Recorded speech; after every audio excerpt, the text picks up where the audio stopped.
What if I told you the wildfires you're seeing aren't just about nature? They're about power, control, and yes, money. We've seen this before in Maui where entire communities were left in ashes only for billionaires to swoop in, and now it's happening in California. Are we witnessing another land grab? And more importantly, what does this mean for you? Whether you're looking for a deal or thinking of getting the heck out of Dodge, let's break it down. In Maui, after the devastating fires tore through the island, the unimaginable happened.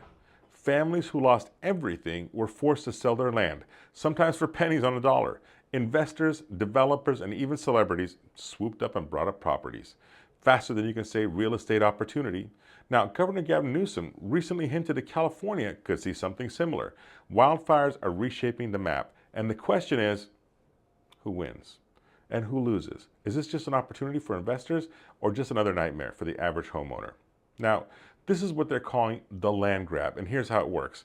For investors, burned areas are often undervalued after a disaster. Developers with deep pockets buy in, betting on rebuilding and skyrocketing property values.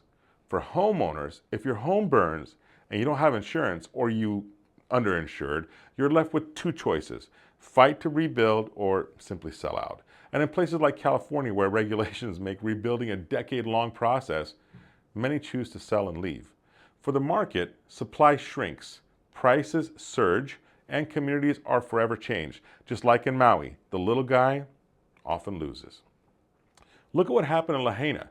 Locals couldn't afford to rebuild, and outsiders took over the land. Now, Newsom is referencing the same dynamic here in California. Entire towns near wildfire zones could see the same fate.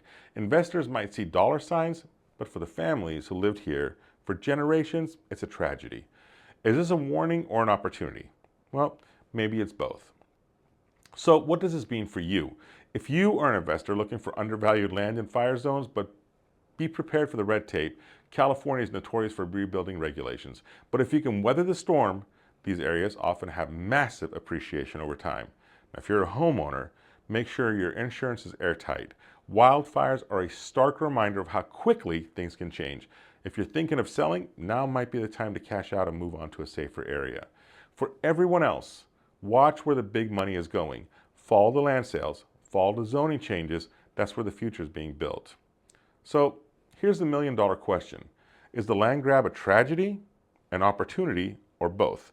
Would you rebuild or take the chance to start fresh somewhere else? Drop your thoughts in the comments below because this conversation is far from over. And hey, if this video gave you something to think about, hit the like button, share it with a friend, and subscribe. For more Real Talk, I'll see you next time.